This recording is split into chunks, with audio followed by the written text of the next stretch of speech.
Olá pessoal, boa noite, sejam bem-vindos. Hoje nós iremos falar sobre a Era Vargas, 1930 a 1945, na verdade dando uma continuação a esse período da Era Vargas, uma vez que nós iniciamos esse trabalho na semana passada. Deixa eu posicionar melhor aqui a câmera, ok? Então hoje nós vamos retomar, a aula da semana anterior, ok? Bom, relembrando aqui, Era Vargas, nós temos o período de 1930 a 1945, nós temos três grandes períodos. O governo provisório, que foi de 1930 a 1934, a fase constitucionalista, de 1934 a 1937, e depois a ditadura do Estado Novo, de 1937 a 1945. Na aula anterior eu discuti com vocês as alianças estabelecidas pelo presidente Vargas, e hoje nós vamos dar continuidade, mas vamos falar sobre alguns momentos de ruptura dessas instituições com a ordem, política vigente dentro da Era Vargas. De que eu estou falando? Nós vamos trabalhar hoje a Revolução Constitucionalista de 1932, a Intentona Comunista, o Levante Comunista, em 1935, e depois o período da ditadura do Estado Novo, e entender como os segmentos políticos, se estruturaram, se mobilizaram, dentro desse período, dentro dessas fases instituídas do governo Vargas, ok? Bom, falando sobre a questão da Revolução Constitucionalista de 1932, o que ocorreu aí? Na verdade, os paulistas eles tentaram retomar o poder, mas de que maneira? Como e por que os paulistas eles perderam o poder? Aí nós temos que voltar à questão da Revolução de 1930, que muitos chamam também de golpe de 1930. A paulista, a oligarquia cafeeira, ela perdeu o poder durante a Revolução. As antigas oligarquias, estruturadas dentro daquela política do café com leite, a política do café com leite, São Paulo e Minas Gerais se alternando no poder, essas oligarquias elas perderam o poder. Na verdade, tinha firmado um pacto, juntamente com outras oligarquias, a oligarquia gaúcha, e a da Paraíba, e aí formaram a chamada Aliança Liberal. Mas por que formou-se essa Aliança Liberal? Porque o presidente Washington Luiz, naquele momento, Washington Luiz ele deveria indicar um sucessor mineiro, deveria ser Antônio Carlos. O Washington Luiz ele indica um paulista, Júlio Prestes. E aí Minas Gerais, Rio Grande do Sul e a Paraíba formaram a chamada Aliança Liberal para disputar, a presidência. Só que a Aliança Liberal ela perde e o Júlio Prestes, o candidato Luiz, sai vitorioso. Então fica clara, é claro que a oligarquia perdeu o prestígio e perdeu o poder. Em 1932, essa oligarquia paulista ela quer retomar o controle da política nacional. Mas aí o que acontece? Como que vai acontecer a Revolução Constitucionalista em 1932? Olha só o que está acontecendo, pós-Revolução de 1930. Nós temos Getúlio Vargas no poder, certo? Então, uma nova oligarquia, a oligarquia do Rio Grande do Sul, com o apoio de Minas Gerais e apoio da Paraíba. Então, essas são as oligarquias dissidentes, certo? Dissidentes por quê? Porque elas estão fora da política café com leite, né? Formaram a Aliança Liberal e promoveram a Revolução de 1930. O que o Vargas ele vai fazer aí? O Vargas ele vai começar a fazer uma série de alianças. E aí, uma nova burguesia ela vai crescer no território brasileiro. Que burguesia é essa? É a burguesia industrial.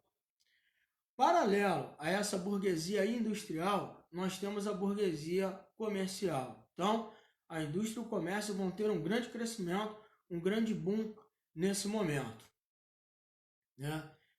Prestem bem atenção no que eu estou falando sobre a questão das alianças políticas. Olha só o que vai acontecer com essa aproximação do presidente do governo, né, do governo brasileiro, com os industriais e os grandes comerciantes no Brasil, né?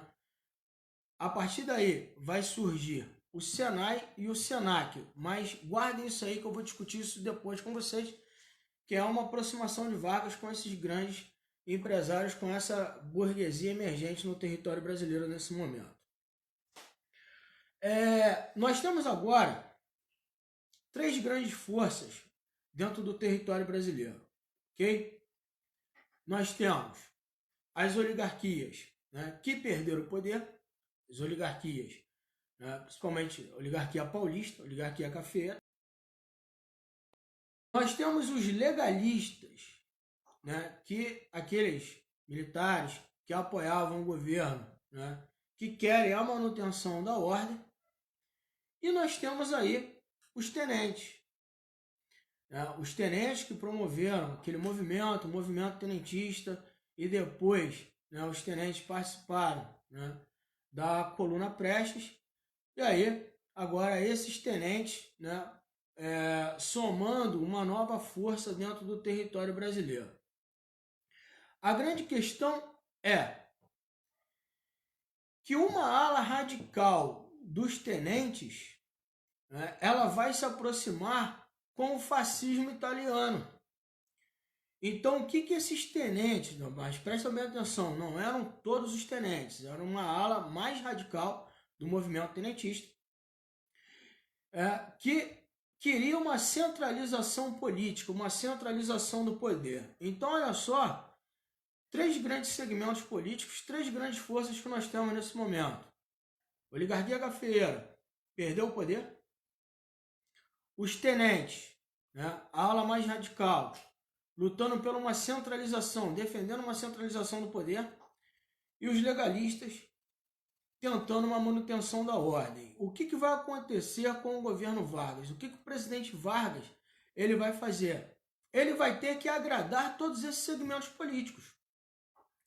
E aí, olha só, o Vargas ele vai procurar uma aproximação com as oligarquias, com os tenentes e com os militares legalistas. Ok? E nessa busca por essas alianças políticas, o que o Vargas ele vai fazer? Em 1931, o presidente Vargas ele vai começar a nomear interventores para os estados. Como é que vai funcionar essa política de interventores? Teve um código que foi elaborado pelo governo, o Código dos Interventores. Isso é uma lei, uma norma política, Código dos Interventores, no qual os estados em que não aderiam o apoio ao governo Vargas, esses estados eles teriam interventores. Então, os governadores, os prefeitos que eram oposição ao governo Vargas, eles perderiam o poder, perderiam o seu mandato, e aí seriam nomeados interventores. Só para vocês terem uma noção, né, de 1930 a 1935, 95 interventores foram nomeados dentro do território brasileiro. Ok? E aí, se destaca em São Paulo o tenente João Alberto. Ok? Esse tenente, ele foi nomeado interventor de São Paulo. Aí é onde vai começar a ocorrer, né, um movimento contra essa intervenção política de Getúlio Vargas. E isso vai acabar se processando dentro da Revolução Constitucionalista de 1932, ok? Então, olha só, um grupo de tenentes, né, um grupo que se notabilizou, foi denominado, né, de 3 de outubro, esse grupo de tenentes, o que eles queriam? Eles queriam uma política nacionalista, né, defendiam um esquema ditatorial e ainda eles desejavam eleições para presidente da República, ok? O que vai acontecer aí? Vai ocorrer um movimento, né, dentro do estado de São Paulo, uma coisa importante, né, que teve um tenente chamado Juarez Távora, que ele foi chamado de vice-rei do norte. Por que vice-rei do norte? Porque esse tenente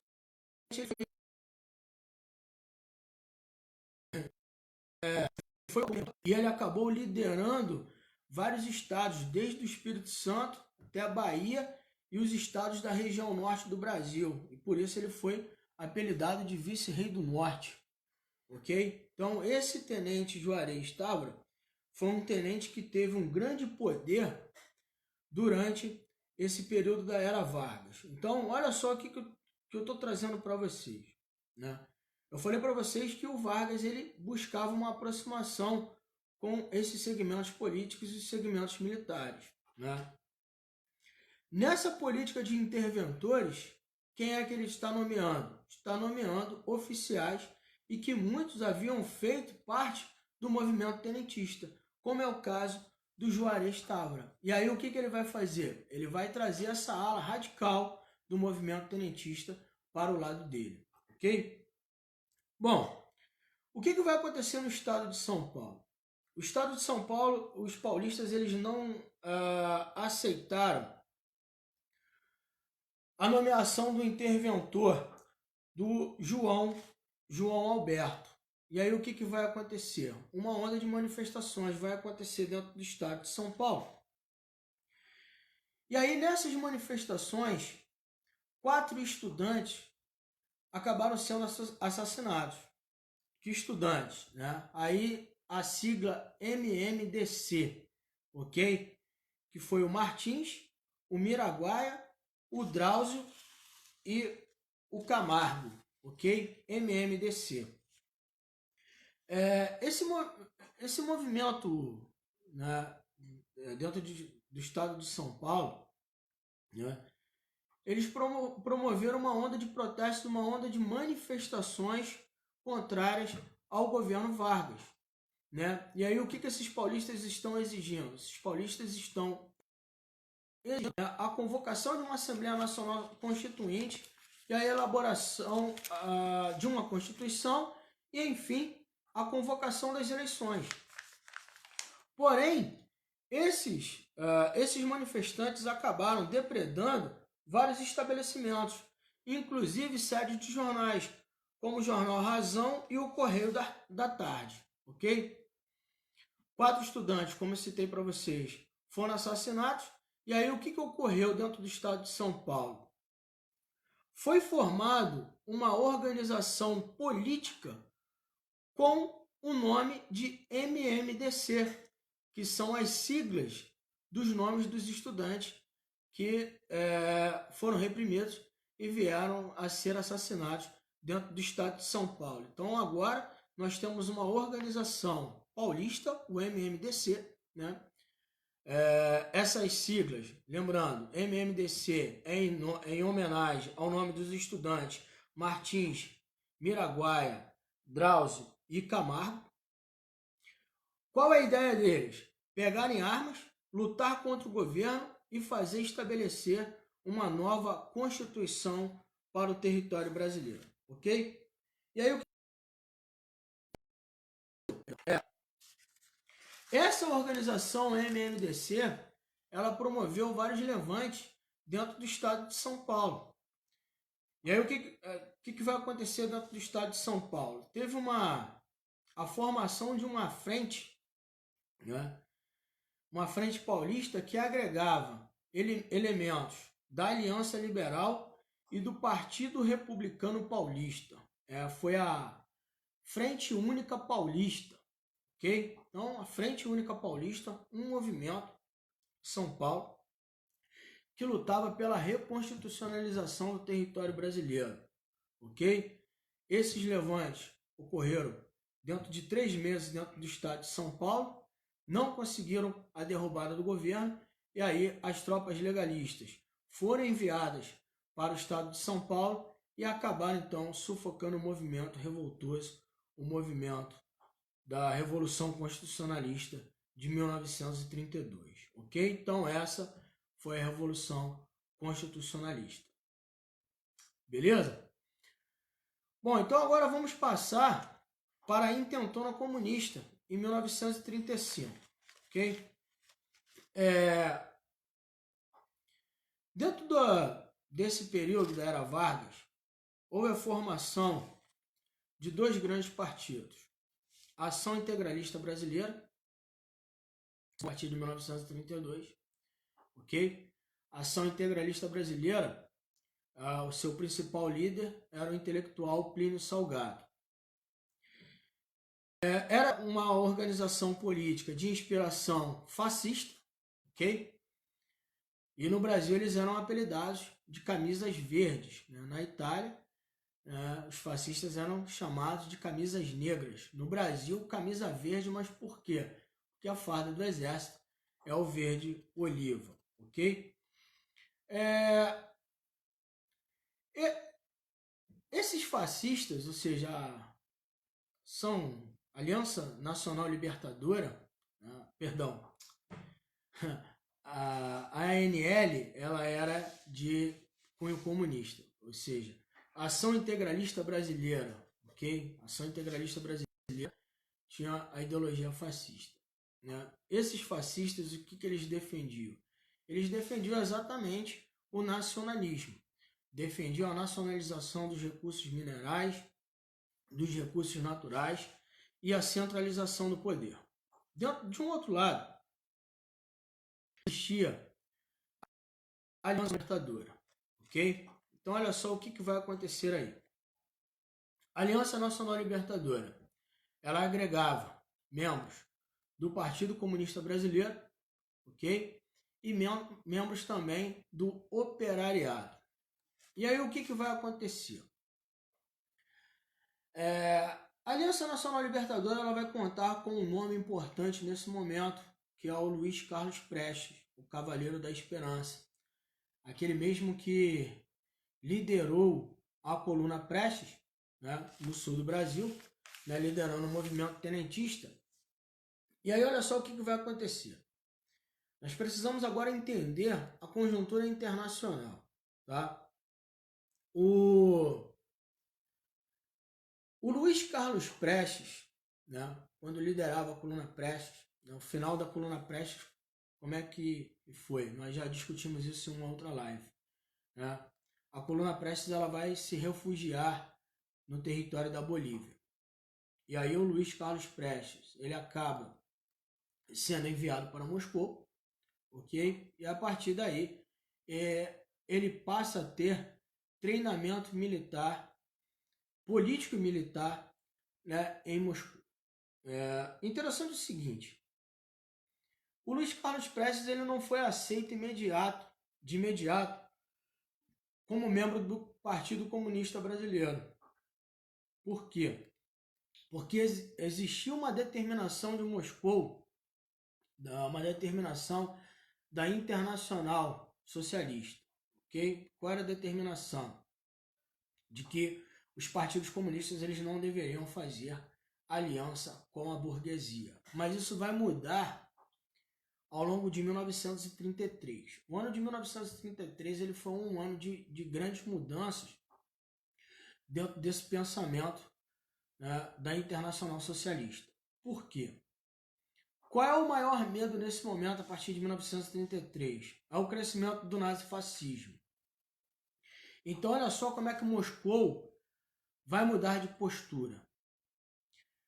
Nós precisamos combater um inimigo maior. E quem é o inimigo maior?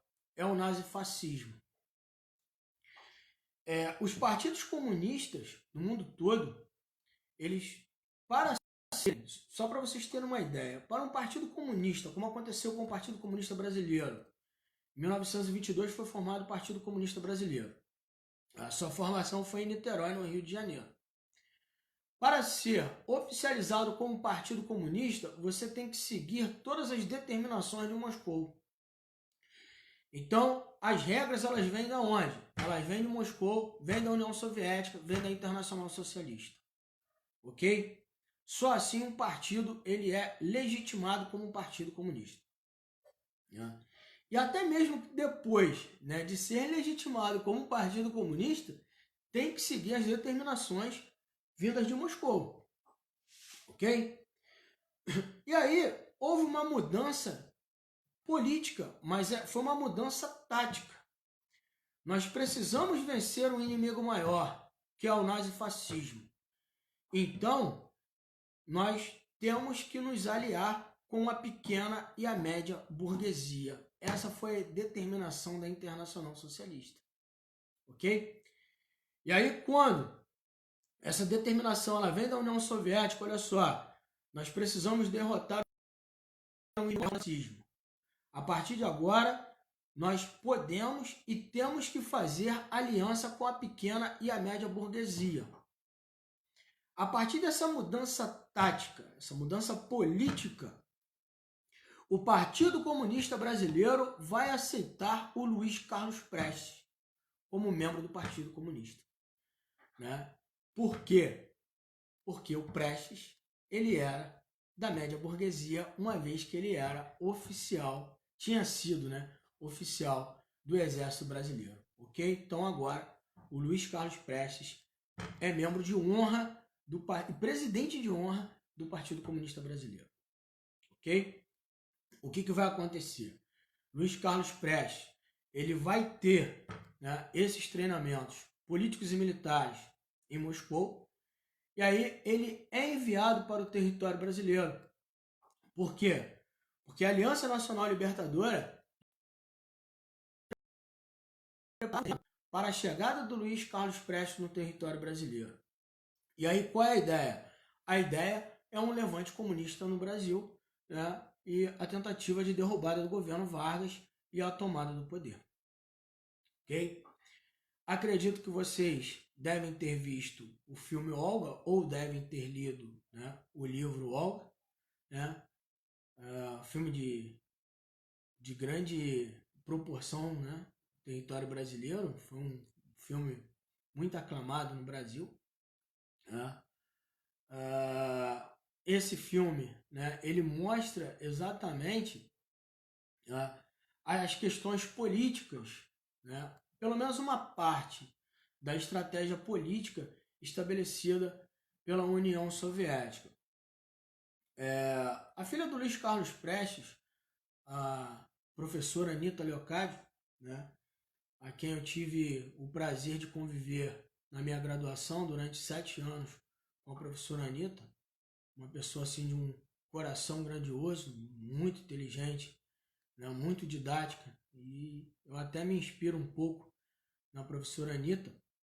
Né? Certa vez em uma aula, né, ela disse que ficou um pouco decepcionada, né, porque ela achava que iria se explorar mais as questões políticas, né, do Luiz Carlos Prestes, mas aí o diretor do filme ele era mais simpatizante à questão do envolvimento do Luiz Carlos Prestes com a Olga Benário, né? Então queria ficar muito mais atrelado a questão pessoal,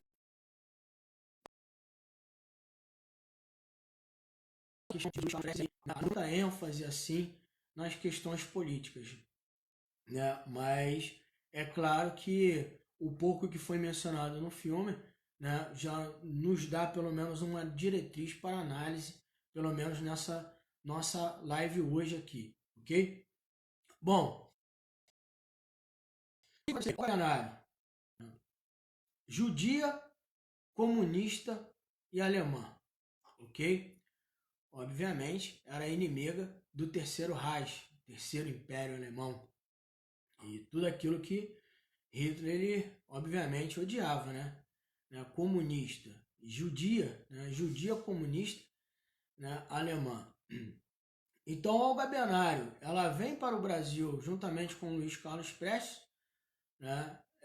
E aí, dentro de uma estratégia, era um casal, né? Deveriam pelo menos se passar como um casal em lua de mel, fazendo um cruzeiro e aportando dentro do território brasileiro. Mas, obviamente, tudo isso uma farsa. Eu não vou aqui detalhar o filme, ok? Sugiro que vocês, né, assistam esse filme, Olga Benário, e vocês vão, obviamente, ter uma ideia maior, uma dimensão maior do que eu estou falando, estou tentando propor nessa live hoje, né? Mas, enfim, a Aliança Nacional Libertadora, né, já esperava Luiz Carlos Prestes e Olga Benário.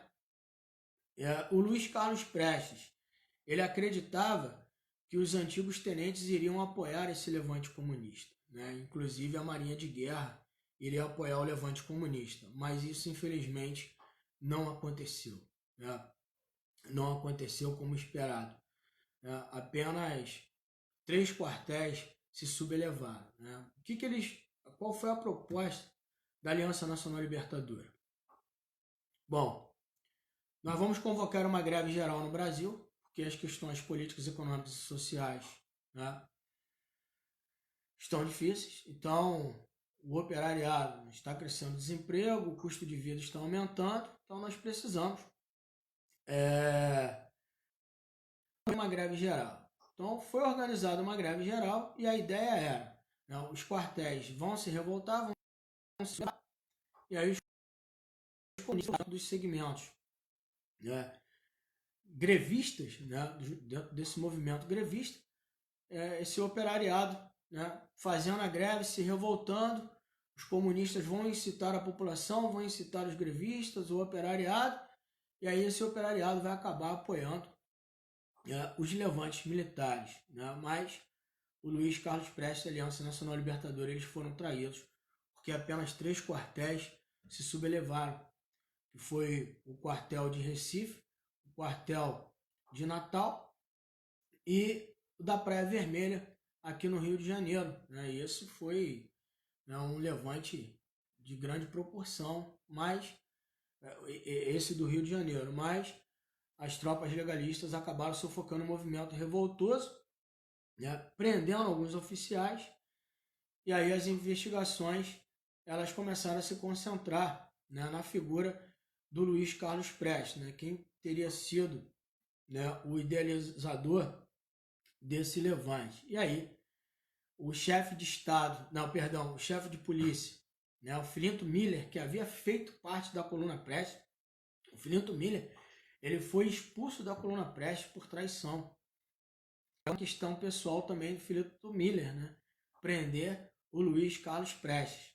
E aí as investigações elas vão ocorrer de forma maciça no território do Rio de Janeiro, até que chegaram aos 2 nomes, Luiz Carlos Prestes e a sua esposa, a Olga Benário, né?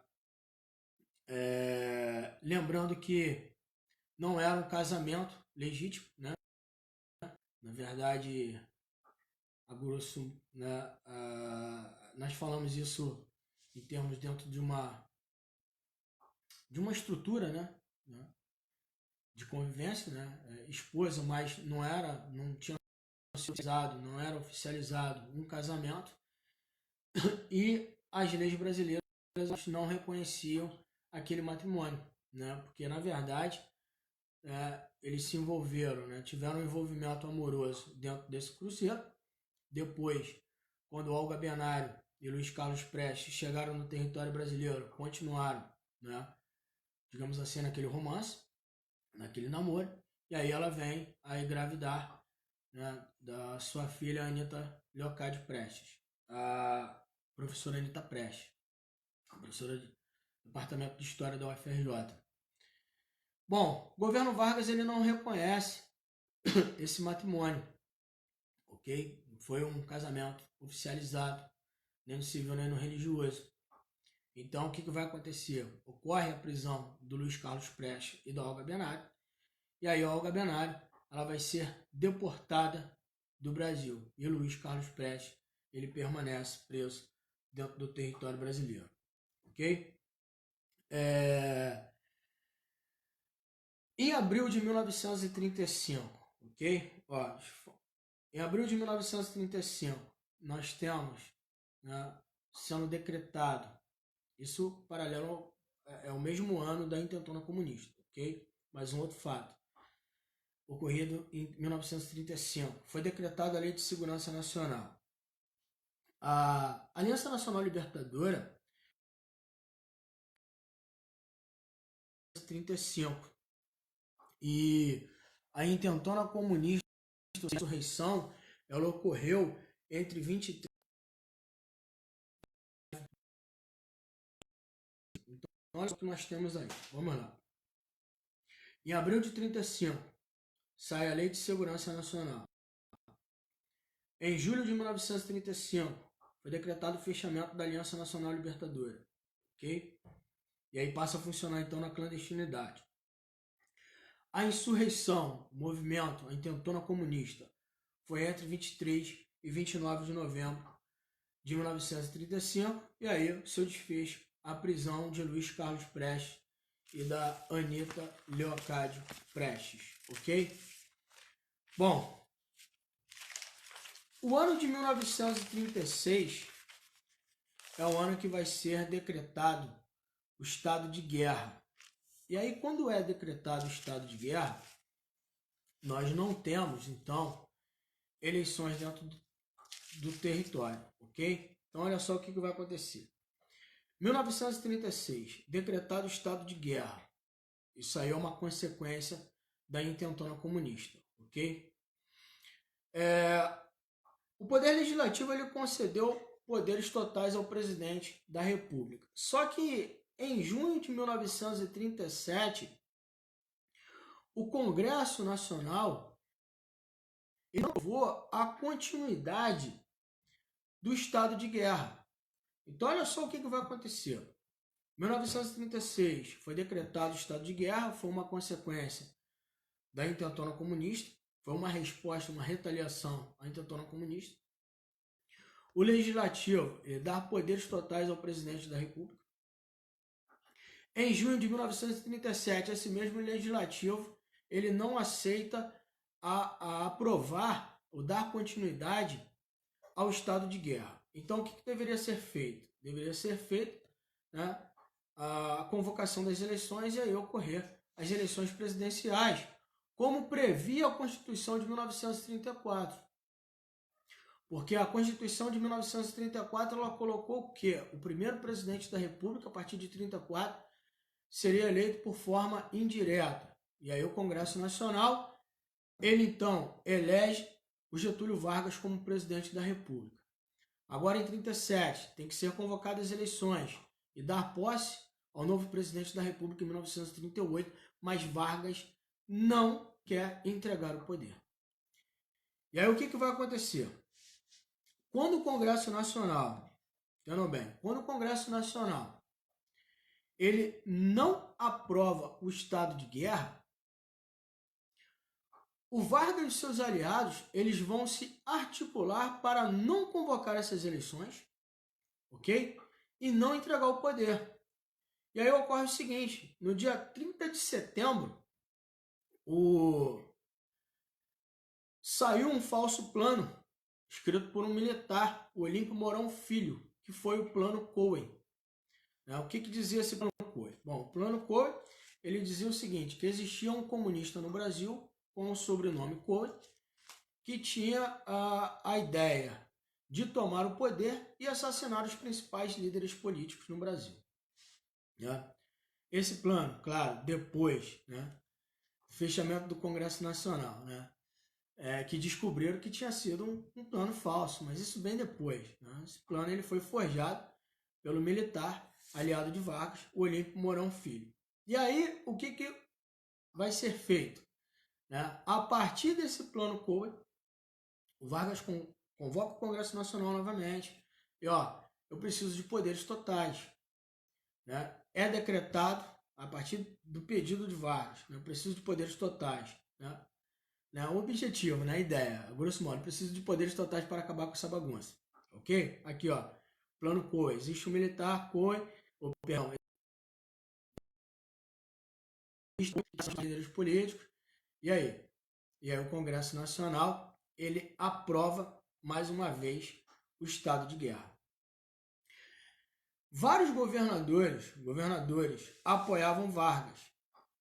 E aí, dentro desses estados em que os governadores apoiavam Vargas, não vai ter interventores. E aí o que o Vargas ele vai fazer? Como ele tem os poderes totais na mão, aprovado pelo Congresso Nacional, o Vargas ele acaba decretando o fechamento do Senado e da Câmara Federal no dia 10 de novembro de 1937.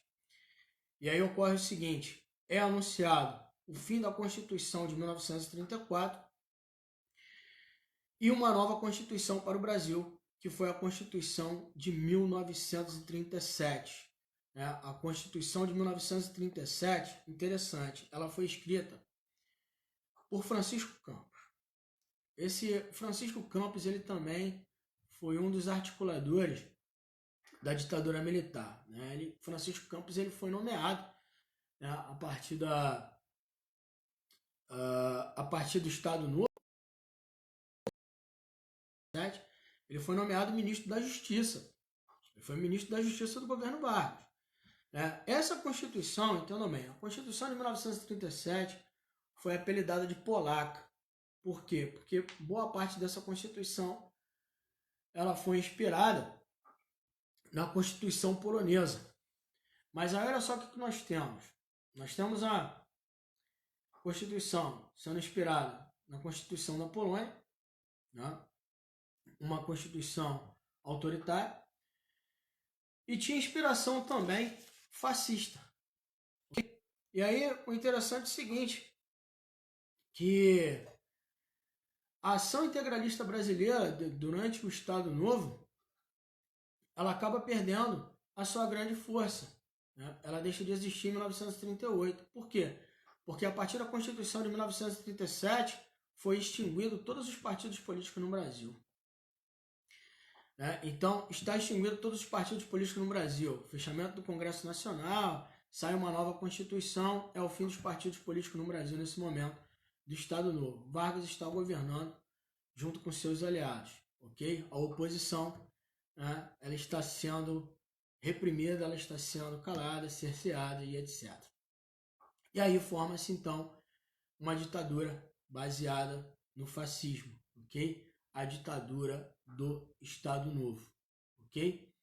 Mas esse período de Estado Novo, né, foi um período de grandes repressões, né, 1937 a 1945. E aí interessante, olha só, com o fechamento dos partidos políticos, a ação integralista brasileira ela foi dissolvida.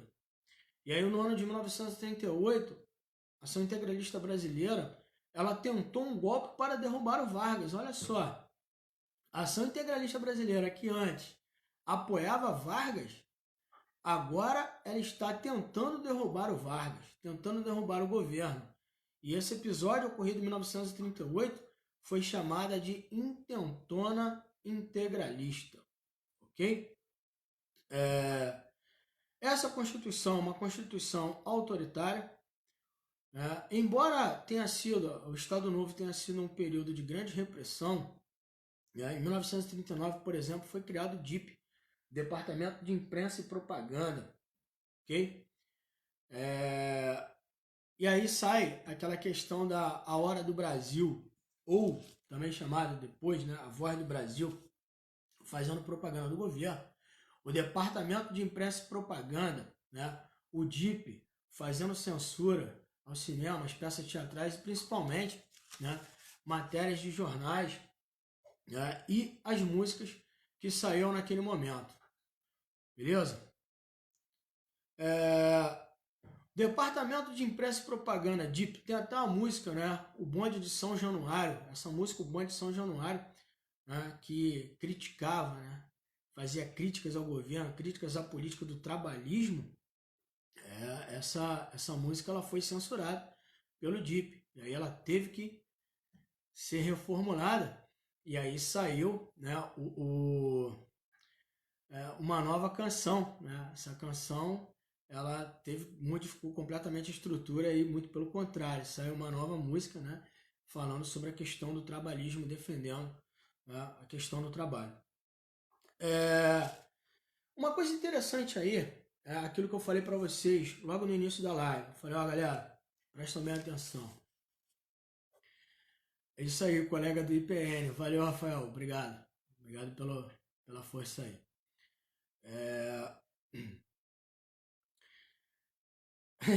Até perdi aqui um pouco o raciocínio. É o seguinte, embora seja um período, né, de grandes repressões, de grande censura, foi um período também de grandes realizações dentro do campo industrial, ok? E aí, a rapaziada que vai fazer a prova agora da ESA, né, Sargento das Armas, dia 4 de outubro, prestam atenção aí. É durante essa fase do Estado Novo que nós temos grandes realizações industriais, ok? Ó, em 1941 foi inaugurada a Companhia Siderúrgica Nacional, ok? Então nós precisamos de indústria de base, precisamos fabricação de ferro e aço, alavancar a industrialização brasileira. Então sai a Companhia Siderúrgica Nacional. Em 1942, a Companhia Vale do Rio Doce, uma companhia mineradora, vai retirar minério de ferro, minério de manganês para transformar, produzir ferro e aço. Em 1943, a Fábrica Nacional de Motores, a FNM. Ok? Entendam bem, galera. Companhia Siderúrgica Nacional. Para construir, para inaugurar, né, para colocar em funcionamento essa política, né, da nacionalização, a política de uma inauguração de uma indústria de base, o governo Vargas ele adquiriu empréstimos com os Estados Unidos. Agora, olha só a questão da política ambígua. Você tem uma ditadura baseada no fascismo, ok? E agora você pega dinheiro com a democracia, dinheiro emprestado. Então, uma constituição que é uma constituição autoritária, inspirada também no fascismo, uma ditadura inspirada no fascismo, a ditadura do Estado Novo, e aí tem-se uma aproximação com a democracia, uma vez que você pega o dinheiro emprestado com os Estados Unidos para construir a Companhia Siderúrgica Nacional, ok? E aí a CSN ela é inaugurada em 1941. Mas nada sai de graça, né? Além do empréstimo que você tem que pagar, o Brasil acaba cedendo, né, Natal, uma parte de Natal, para a construção de uma base naval dos Estados Unidos, que foi a base de Forral, localizada em Natal, no Rio Grande do Norte. O objetivo dos Estados Unidos, uma base naval para fazer o patrulhamento do Atlântico, ok? A Fábrica Nacional de Motores ela foi inaugurada em 1950. Era construir motores de aviões. Para quê? Aviões da Força Aérea Brasileira, uma vez que o Brasil, em 43, está na Segunda Guerra Mundial e aí nós precisamos de motores de aviões para a Força Aérea Brasileira, ok? Mas isso aí eu vou discutir com vocês a participação do Brasil na próxima aula. E eu vou mostrar para vocês como a participação do Brasil ela vai influenciar diretamente na queda também do governo Vargas em 45, ok? Você defende uma Constituição, você defende o fascismo, mas luta na Segunda Guerra Mundial ao lado das democracias. Com uma novidade enorme, é um grande paradoxo isso, e aí obviamente a oposição vai utilizar isso para pressionar o Vargas, né, para entregar o poder, e aí ocorre então a queda do governo Vargas em 1945, tá? Eu gostaria de lembrar vocês o seguinte, logo no início eu falei da aproximação do Vargas, ok? Com o empresariado e com os grandes comerciantes, com a burguesia industrial e a burguesia comercial. O Senai e o Senac, eles surgem exatamente dentro dessa política. Aí muitos vão pensar o seguinte, Legal. Nós temos aí, né, a formação de trabalhadores para a indústria, para o comércio, uma qualificação do trabalhador. Nós estamos atendendo somente os trabalhadores? Não. Nós estamos atendendo também o empresariado. Porque esse empresariado não vai trabalhar. E um grande detalhe, olha só como é que uma coisa leva a outra. Se você tem uma grande quantidade de trabalhadores qualificados e esses trabalhadores sendo colocados no mercado de trabalho, o salário dos trabalhadores ele também cai, porque você tem uma grande oferta de mão de obra. Consequentemente, isso depois de um tempo vai acabar provocando o quê? O desemprego, que é favorável a essa mesma burguesia, porque a burguesia ela vai se apropriar disso para oferecer salários cada vez mais baixos. Então, ela vai acabar barateando o salário dos trabalhadores e, obviamente, a questão do custo da produção. Ok? O ano de 1945, fim da Segunda Guerra Mundial, é decisivo, então, para a queda do governo Vargas. Mas isso aí eu vou deixar, né, para a próxima live. Hoje, né, é aniversário do meu filho. O pessoal está me esperando ali para poder partir o bolo, comemorar aí os 18 anos do meu garoto. E aí, um jantar, uma confraternização. Então, espero que tenham compreendido. Então, a próxima live era uma pessoa para poder trabalhar junto comigo essa questão de Segunda Guerra Mundial e a participação do Brasil na Segunda Guerra Mundial. Não estou prometendo, é apenas uma ideia, apenas um interesse, mas quem sabe aí eu não consiga, né, de repente aí, né, trazendo uma novidade, trazendo uma outra pessoa para poder trabalhar junto, e aí vai ficar bem legal, uma aula aí interdisciplinar, né, e enriquecendo cada vez mais as nossas lives. Valeu? Pessoal, muito obrigado, fique com Deus, uma ótima semana para vocês, tudo de bom. Valeu!